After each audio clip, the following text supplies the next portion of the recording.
नमस्कार, मैं हूं जयश्री नागदा और आप देख रहे हैं सीबीसी न्यूज राजस्थान। आज की ये कहानी दिल दहला देने वाली है।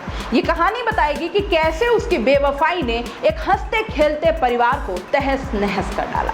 बात कर रहे हैं जोधपुर की फलौदी के पल्ली विश्नोइयों की ढाणी निवासी बिरमा की शादी मथानिया निवासी सुरेश से 2016 में हुई।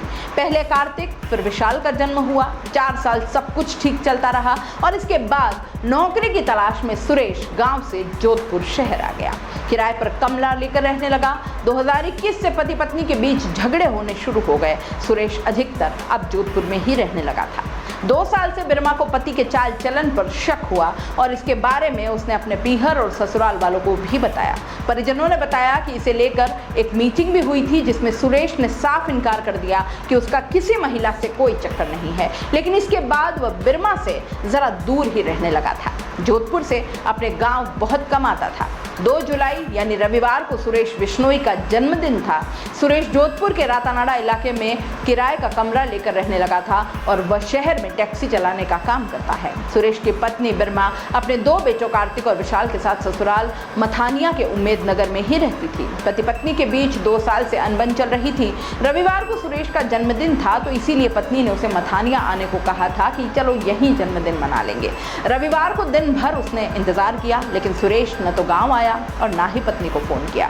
रविवार रात 2 बजे से 2:30 बजे के बीच बिरमा ने फिर अपने पति को कई बार कॉल किए, लेकिन उसने फोन तक अटेंड नहीं किया।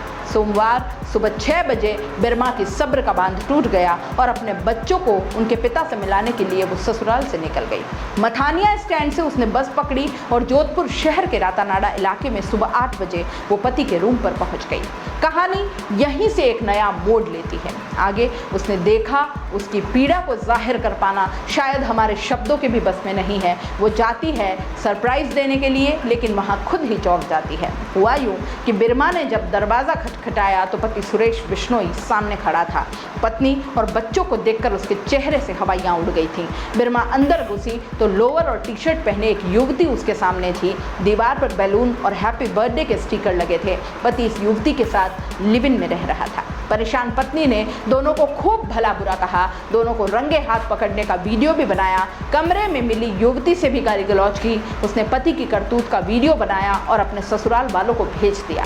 इसके बाद पति और युवती को रूम में छोड़कर बच्चों को लेकर रातानाडा स्टैंड पर आई और मथानिया जाने के लिए बस पकड़ ली, लेकिन अचानक मंडलनाथ इलाके में उसने बस को रुकवा दिया और बच्चों को लेकर सीधी ट्रैक पर चली गई।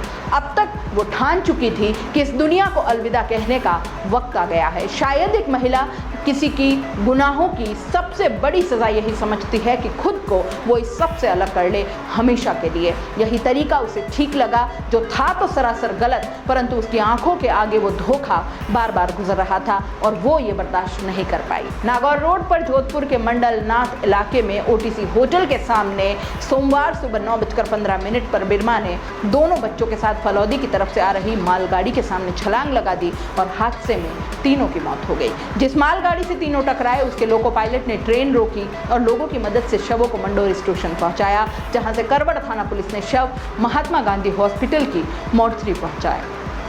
सुरेश के पिता लाखा विश्नोई ने कहा कि मेरे 4 बेटे हैं, सभी के 2-2 बच्चे हैं। अच्छा परिवार था, इस हादसे ने सन्न करके रख दिया। भगवान ऐसा किसी के साथ न करे। बहू सुबह हंसी खुशी निकली थी, बच्चे भी खुश थे, लेकिन मुझे ये पता नहीं था कि उन्हें मैं आखिरी बार देख रहा हूँ। करवड़ थाने के हेड कांस्टेबल सुखदेव ने भी बताया कि परिजनों की शिकायत पर पति और आरोपी महिला की तलाश की जा रही है।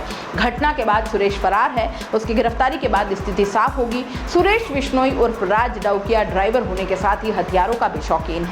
उसने सोशल मीडिया पर गन के साथ फोटो लगाई हुई है। उसने खुद की फोटो तो पिस्टल के साथ डाली है। अपने बेटे की फोटो भी अपलोड की है जिसमें दोनों बच्चे स्कूल यूनिफॉर्म में नजर आते हैं। एक छोटा सा प्यारा सा परिवार जरा सी नादानी से खत्म हो गया। 2 बच्चों का जीवन शुरू होने से पहले खत्म हो गया। बिरमा ये सदमा बर्दाश्त ही नहीं कर पाई और उसने अपनी यह लीला समाप्त कर ली। इस कहानी का शायद सुरेश ने भी ये अंत नहीं सोचा होगा, लेकिन लिखा उसने ही था।